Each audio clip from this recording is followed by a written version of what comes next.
The Square Ball Podcast. Well, welcome along.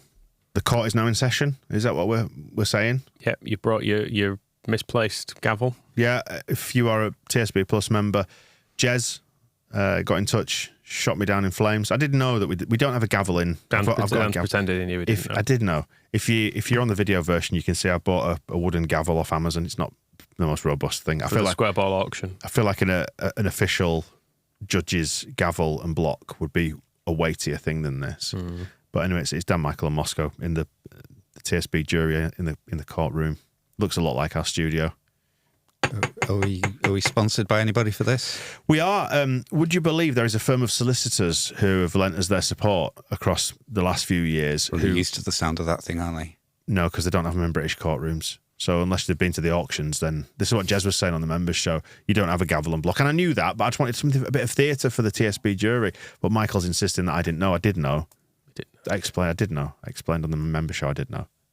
Been watching too many episodes of Judge Judy and got carried away, which is, I think that's how Levi Solicitors started, isn't it? Watching Judge Judy. And getting carried away. Yeah. If we could do that. Have you seen the episode of Judge Judy that's Will's probate conveyancing? Yes. It was quite dry, Yeah. that one, to be honest. Just someone looking through some house documents. But when Levi's do your Will's probate or your conveyancing, none of that's dry. It's great fun, especially the wills and the wills and the probate. There's no boredom when you get involved with Levi's. All the legal processes are just pure carnage from start to finish. Just great fun, aren't they? You ring them up, laugh a minute, and all you can hear is like circus music in the background.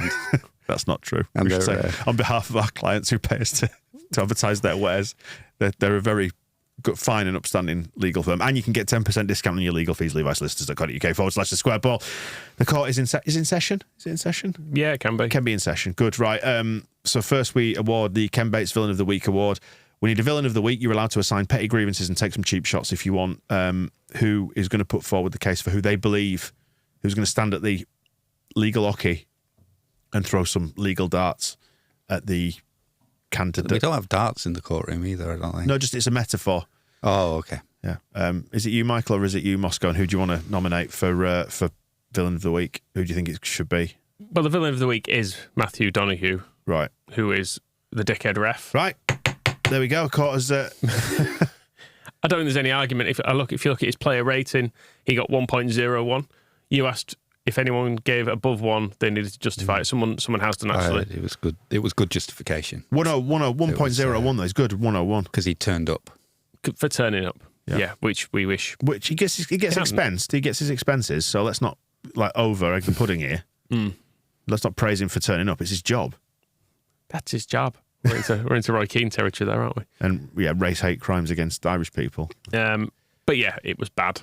Was my judgment of it, having watched it back, quite obviously hit his hand. Yeah. I think the linesman should have seen it too. You'd want your officials to get that sort of thing right, wouldn't you? And it doesn't mean I want VAR back. I just want someone to notice when the ball hits someone's hand. Just do your job better. And also there was the not booking, was it Jason Malumbi, who he didn't book for the handball as well. So should have seen that. Well, they could have been off. Given the number of yellow cards he did give, to not give 2 yellow cards to him felt weird. Yeah. Yeah. We've got Bobby Madley as well against Ipswich this upcoming week. We're going to preview the Ipswich game with Phil on that show. Big Huddersfield fan, Bobby Madley. Yeah. That's good news for us. I can see no bitterness there whatsoever. That's next week's show sorted. Any other mentions then you want to provide evidence to the court from before we cast judgment? I mean, it's going to be Donoghue, isn't it? Let's face it. I mean, I can see all 3 of us going for that. There's going to be no majority verdict here. It's going to be unanimous. I mean, there were people suggesting it should still be Nonto. Right. Was this before the redemption arc started, or? Yeah, most of these would have been in before. They would have been, yeah. Misbehaving when bathing says, fucking little prick can rot in our under-18s. 5 million is cheap price to pay to make a stand, especially when it's not my money, which is a fair point. And a very good definition of a petty grievance, that I think. And it's not really, well, it's kind of non-so related, but Jelly nominates John Matt Bosman. Says, remember before he came along when players had next to no power, had to ruin it for everyone because boo-hoo, I'm being vastly underpaid. Grow up. Which I think is absolutely fine. Yeah.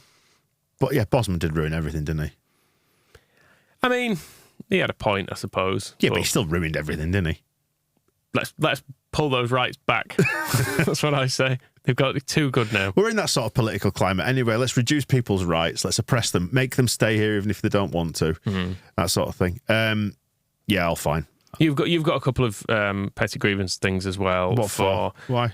Saying you like the cut of Farke's jib because Dom remembers you saying that about Max Verber. I've only got a limited number of catchphrases I can use. I'm not clever enough to think of more. So okay. And Mark, who sent in the shirt, accused you of a grammatical error, which didn't exist. This was the Levi's Will's probate conveyancing shirt, which you can't be asked wearing anymore. I said to you before we started recording today, do you want to wear it? You went, nah. I'm wearing it for best. Right. I'm going out for a lovely meal with my wife this weekend, so I'm going to wear it for that. Can't be wearing it out for podcasts, can I? He was claiming that the grammatical error on the shirt was deliberate. I'm sorry, I'm not having that. Well, we've all made mistakes and pretended they were deliberate, haven't we, Dan? And I do like the cut of Farke's jib. What's wrong with that? What's factually incorrect about that? It's my opinion. I like him. Just to be clear on that, you are taking issue with Mark, who actually made and sent the shirt. That like he is telling you what it said, and you are arguing about it. I mean, I know you are the judge here. Yeah. However, I would perhaps be wanting to instigate a little bit of an inquiry. Well, has Mark shown up and delivered his statement to the court? No. Yes. Am I hit? Well, he sent a statement in that we have delivered to you. He says it took me prove it came from his hand. This is Michael. Bloody ages to come up with that. He says, and here you are throwing it back in his face just because you've got a little hammer and a little bit of power. So anybody who's not seen the shirt, what is the grammatical error, Michael? It said, what does it say on the back Better of it? If only you'd worn it. You really treasured this shirt, It was on didn't the back. I can't read it. You could have brought it in and held it up to the camera. It says like Moscow's going to get it.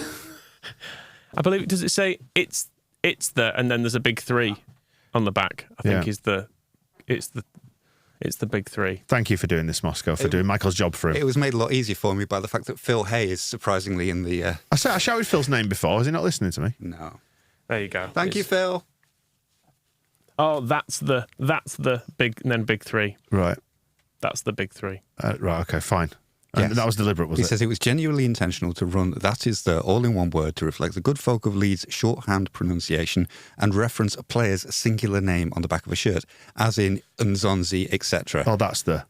Yeah, so I like holding this. works. I feel like It's I'm great. signed for a new club. I'm prepared to accept Mark's statement to the court. Right. There we go. Now you've done him the honour of listening to him and looking at the shirt. Well, if Michael had brought the prop in, then fine. Just give it to the dickhead ref. Michael had let him down. Anyway, dickhead ref's got it. Fine. Some cheap shots. There's a cheap shot against Ruta that Sai wants to make. Says worst signing since Thomas Brolin. And Southampton get some abuse as well. Just because they seem to have a proper team. And good recruitment and stuff. And they're always hovering like every player that we want. It's always a risk of like Southampton want them as well. Go away. Right, fine. Dickhead ref gets it. What was his name? Donahue. I was going to call him Montague.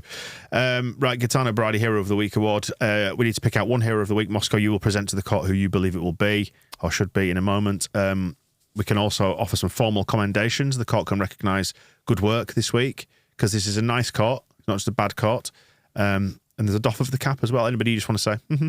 I'm happy to give it to Dan James, because he was really, really good against West Brom. I don't know what more it takes. Mm-hmm. A player playing well for Leeds. We haven't seen that for a while. I think misbehaving when bathing as well, when he says he gets enough flack when it's going wrong, which is fair. I mean, he had to go all the way to Fulham. And the Thames is not a nice river. So, and the stadium was half finished. He was playing in a building site. He was on the bench a lot of the time. So we really did put him through it. And there was the big contrast because Gnonto did not get the final villain imprisonment or whatever it is now, the sentencing. But the contrast is that it was the reason Dan James went to Fulham was to make room for, well, Cody Hakpo, didn't work, Bamba Dieng, Joe Perreault, anybody else. And then eventually Wilf Gnonto, when it's like, sorry, Dan, only room for one short winger in this squad. Well, 2, I suppose, Somerville's there as well. And Jamie Shack now is a winger. Oh, he wasn't at the time. But Shackleton was already at Millwall, so he was safe. Also, Millwall by the river. Is it Millwall, you can say Millwall by the sea then? Because the Thames they do have ships up and down it, don't they? Yeah, like the sea. But not pretty ones, just ugly tankers. And Yeah, so Dan James basically had to go and have a horrible time in Fulham to make room for Wilf Gnonto. And then look what's happening now. How was Wilf repaying us by throwing in his transfer request and trying to get moves? Gnonto would probably love to go to Fulham. That would be a weird career arc. If Fulham used the money for Mitrovic to come and pay £30 million for Wilf Gnonto, and then we have Dan James back. But if Dan James plays like he did against West Brom all the time, then I think he's going to be the assist king of the Champo, and will then probably also, if we don't get promoted, we're going to be batting back £50 million bids for him because he's one of those curious players who people always overpay for, Scum and us included so far. We probably still owe a lot of money on him, little scum bastard, but we like him now. Mugs have all sold out. Do we need to get a reprint? Maybe a different one, new design. Just in case. Heads and bets. Yeah. Some formal commendations, I feel like, before we vote on Dan James, who is a strong candidate. Vote for Dan James. What did I say? Because he's winning. Yeah, fine. He was top of the player ratings as well. What did he get? He got... So this is our TSB Plus members, rate out of 10, and he got... 7.82. That's good, isn't it? That's a good score. Farker got 7.98. Ampadu next in the playlist, 7.11. So he was clear by a distance at the top of that. Yeah, Farker gets mentioned actually in the formal commendations, I would say. And Jamie Shack, for as Nobby LUFC put it, Jamie Shack, little fucker never gives up. Little running bastard. Right. It was also described as. New Stuart Dallas, question. Because the utility man. Yeah, we still don't really know where he plays. That's West Leeds woman who said that. Yeah. We still have the current Stuart Dallas, don't we? If he can get fit. So and Luke Ayling as well. Obviously, lots of mentions for him for the goal and for just being Luke Ayling. Andy in Salford wants to give a formal commendation to Sam Byram, who's been excellent so far. Let's hope he stays fit. My wife gets a mention as well. Andrew for accepting you as a suboptimal Jack Harrison. Works for me. Melier for that good save in the second half. All formally recognised, I think, by the court this week. Yeah. And some doffs of the cap. McGurk for the goal at Scum and some low-key trolling of Man United afterwards as well. Yeah. And then Baz nominates Larry Nance for getting pints in at the Peacock. Yeah, well done. Nance Jr. Okay. Should we vote on Dan James then? Do we go for unanimous verdicts on him as the Gitana Baradi hero of the week? I think so. He deserves it. Little scum bastard. Congratulations. Time of year thing, man. There we go. It's indistinguishable from the hammering. Yeah, I was going to say it's been going on in this room anyway due to the Shall I go get my power drill? Start drilling into my own feet. Deary me. Any further mentions to the court? Have we covered off everybody there? I think that's it. Yeah, Good stuff. Post Hammer, we can't. You've closed proceedings, surely. That's true.